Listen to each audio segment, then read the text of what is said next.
United States would make excuses to his Russian counterpart and promise he'll be more flexible after his re-election. They think like Obama just parachuted in the White House.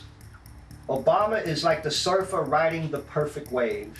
90 years, 100 years of communist education, agitation, and propaganda.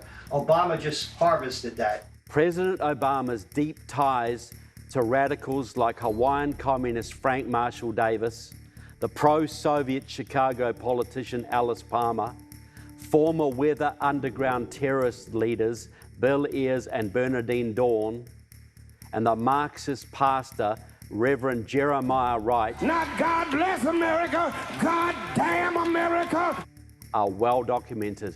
But is there any proof that Barack Obama was not merely some form of anti-colonialist, but an actual communist? John Drew knew the young Obama at Occidental College.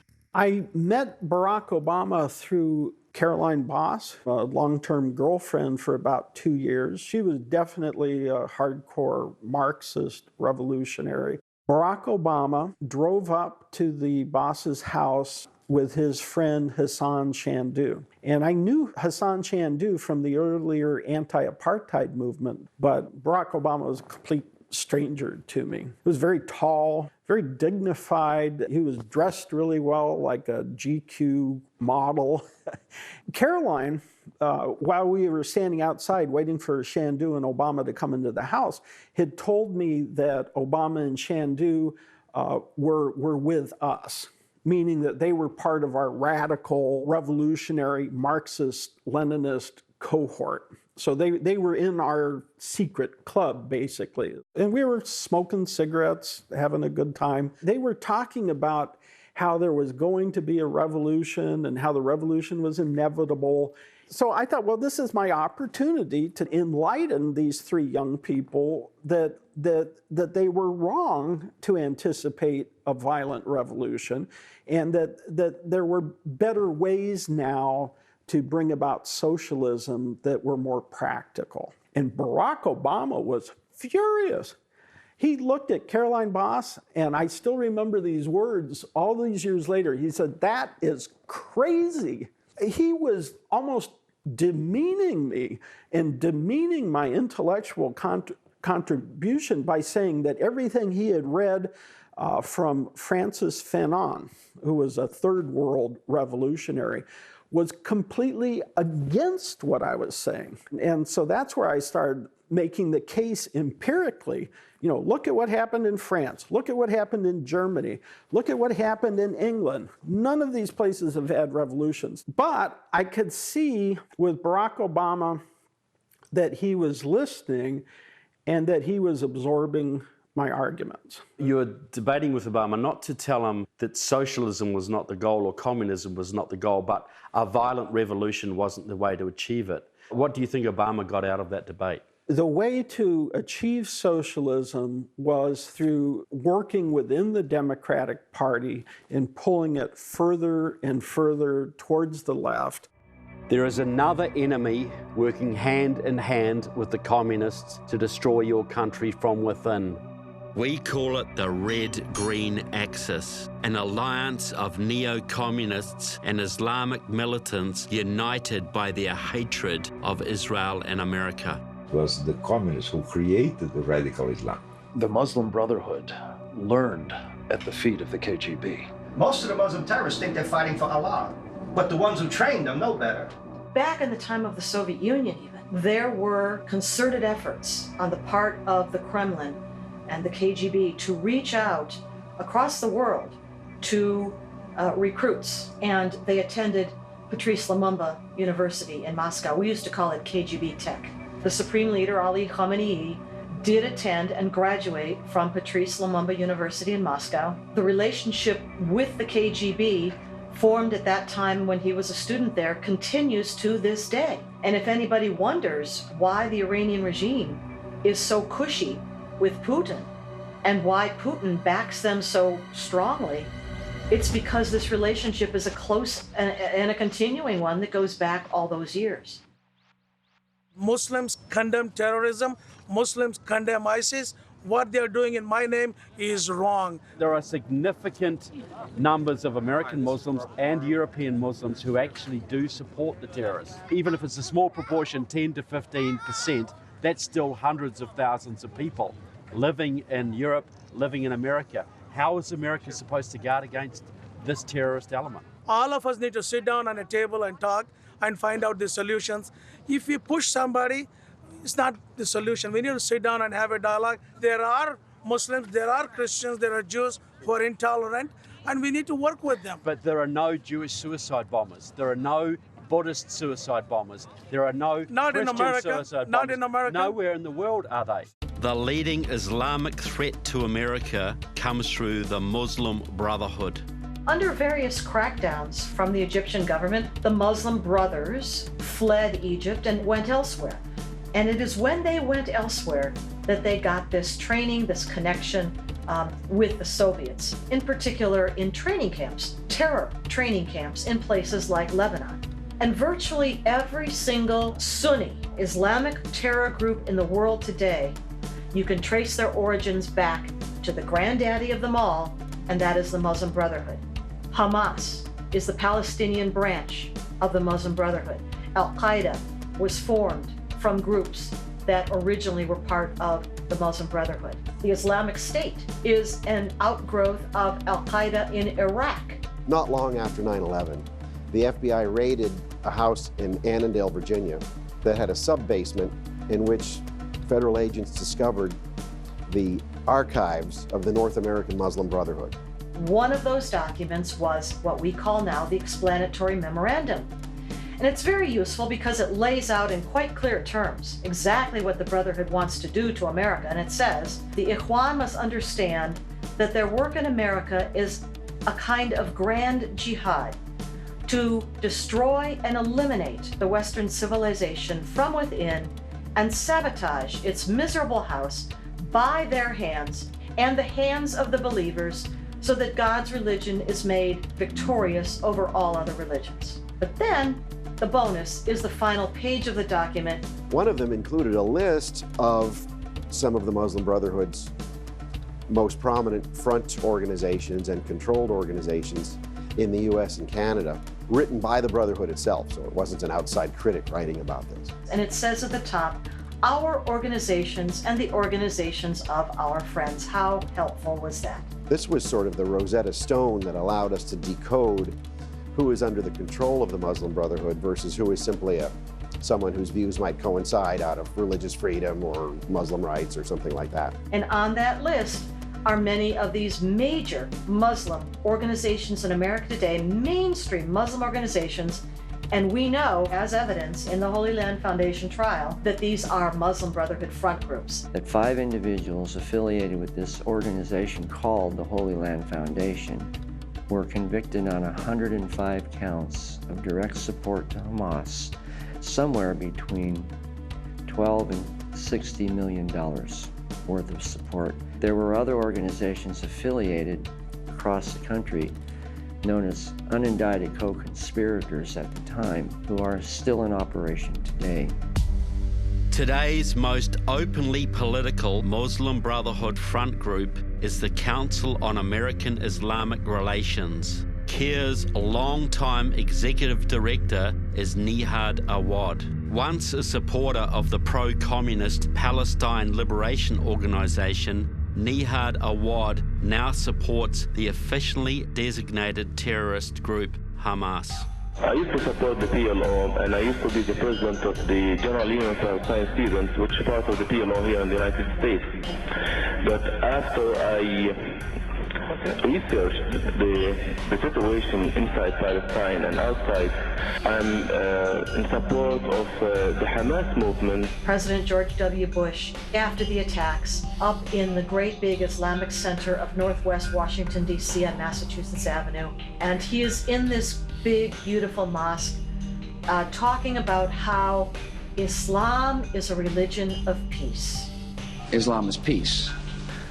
Right over his left shoulder, within inches of the president's left shoulder, is Nihad Awad. So from that moment, when the president was advised was told to speak these words, Islam is a religion of peace. Our response to the attacks of 9/11 was off on the wrong track. The government has brought individuals with well-known ties to Muslim Brotherhood front organizations like Council on American Islamic Relations, ISNA, and other ones into the administration to help formulate policy. Have you seen any evidence of deep penetration by the Muslim Brotherhood into the security apparatus of the United States? No, it's not true. It doesn't exist. It's a phantom. Minnesota Congressman Keith Ellison is the perfect example of the Muslim Marxist alliance. In his student radical days, Keith Ellison worked with both pro-Chinese communists and the Nation of Islam. Congressman Ellison has held several fundraisers in the home of Minnesota Communist Party leader Erwin Marquette. He was elected with the help of Communist Party phone bankers. He has also written for the Communist Party website. Representative Keith Ellison, representative from Minnesota, has very close ties to various known organizations within the Muslim Brotherhood in the United States. For instance, CARE. For instance, the Muslim American Society, or MAS, which a few years ago paid for his Hajj trip, his pilgrimage trip to Mecca. He is absolutely protecting these organizations. You see him working with ISNA, you see him working with Muslim Public Affairs Council, Muslim American Society, Muslim Student Associations, all Muslim Brotherhood Hamas fronts in the United States and many others.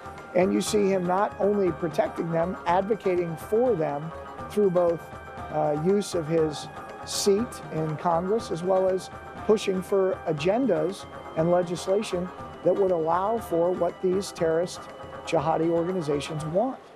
Representative Army Bearer of California serves on the influential House Foreign Affairs Committee. He works closely with CARE and was elected with the help of a team from the Northern California Communist Party. Orange County, California Representative Loretta Sanchez serves on the Homeland Security Committee and is also the second-ranking Democrat on the powerful Armed Services Committee. In 1996, Loretta Sanchez entered Congress in a razor-thin, upset victory over conservative Republican Bob Dornan. Communist activist Paul Crabel explains how the Comrades worked to elect Loretta Sanchez. The 1990 census changed the district somewhat. It brought more Latinos into it, but most of them were not registered to vote, and so people thought it was going to be a cakewalk for Dornan. Behind the scenes, there were voter registration organizations. They sent out teams of 1 to 2 dozen workers every day beginning at noon and knocking on doors to find new Latinos to register to vote. Since her election, Loretta Sanchez has visited Cuba at least twice and has become very close to CARE. Loretta Sanchez, Congresswoman, who has been a good friend of CARE's. When Homeland Security Committee Chairman, New York Republican Peter King, held hearings on Muslim extremism in America, Loretta Sanchez leapt to CARE's defense. So we have been pushing back on him at every point where he turns to try to say that Muslims here are purposely making terrorists and birthing them here. Chicago Congressman Luis Gutierrez once led the pro-Cuba Puerto Rican Socialist Party. Now he's all in for CARE. This communist also served on the House Intelligence Committee. And the job of the House Intelligence Committee, of course, is to oversee America's most sensitive intelligence programs, how we collect intelligence, how we assess that intelligence, the kinds of operations that we engage in to counter enemies of this country, foreign and, by the way, domestic as well. Do any of the panelists today feel that our intelligence services, any one of them, has been somehow hoodwinked or fooled or duped by the groups in either Egypt or here, and specifically the Muslim Brotherhood? Assalamu alaikum. I'm Congressman Andre Carson. Representative Nancy Pelosi, as the senior minority Democratic member of the House of Representatives now, appointed Representative Andre Carson to, of all things, the Intelligence Committee. Indiana's 7th District Representative Andre Carson has extensive ties to Muslim Brotherhood fronts and operatives. The Intelligence Committee in the House oversees the FBI's counter-espionage and counter-intelligence operations in this country. These are critical capabilities. And a man who has access to such information and has such ties to the very people, in some cases, that should be the object of that kind of surveillance and counteractivity. It makes for, at a minimum, a security problem. Representative Carson appears on a frequent basis at conferences sponsored by, held by CARE, ISNA, ICNA. Andre Carson has had long-standing ties to organizations and operatives sworn to the destruction of our country. There are those who are thinking that at this convention right now, we're having secret meetings, that we're plotting to destroy this country. But I say to those who are here undercover,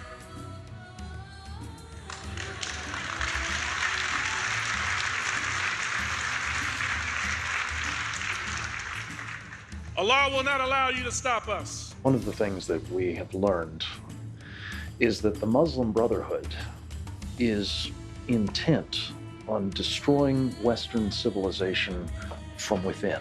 We have to groom the next city councilor, the next governor, the future president, the first Muslim president.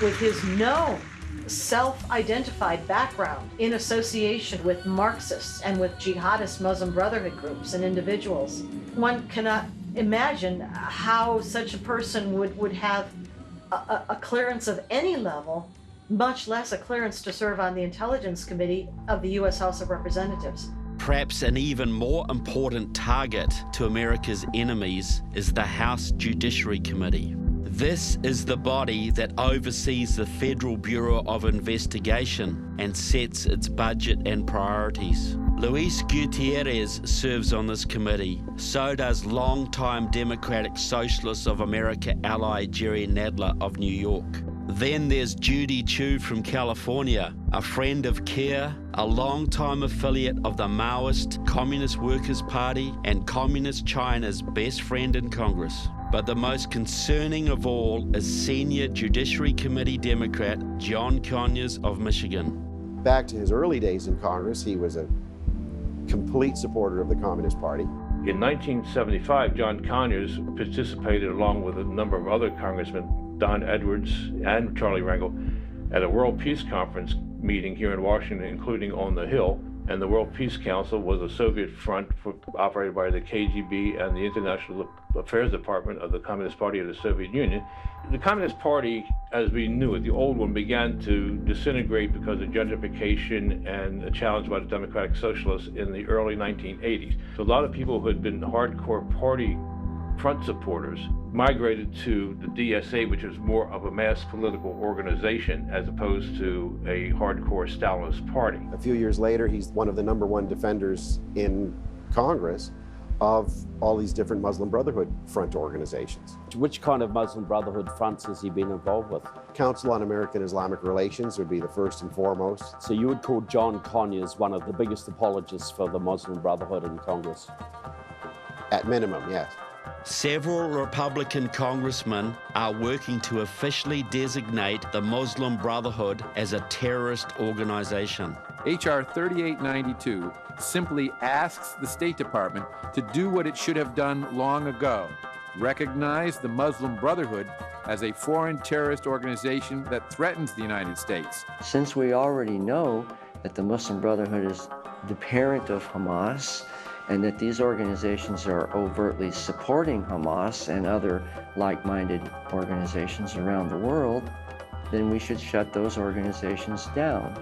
And that would send a shockwave throughout the pro-Sharia, pro-jihad Islamic world without firing a single shot or dropping a bomb anywhere in the world. I want to urge all of you on both sides of the aisle to join me in opposing H.R. 3892. Since swearing off violence in the 1950s, the Brotherhood has become a predominantly non-religious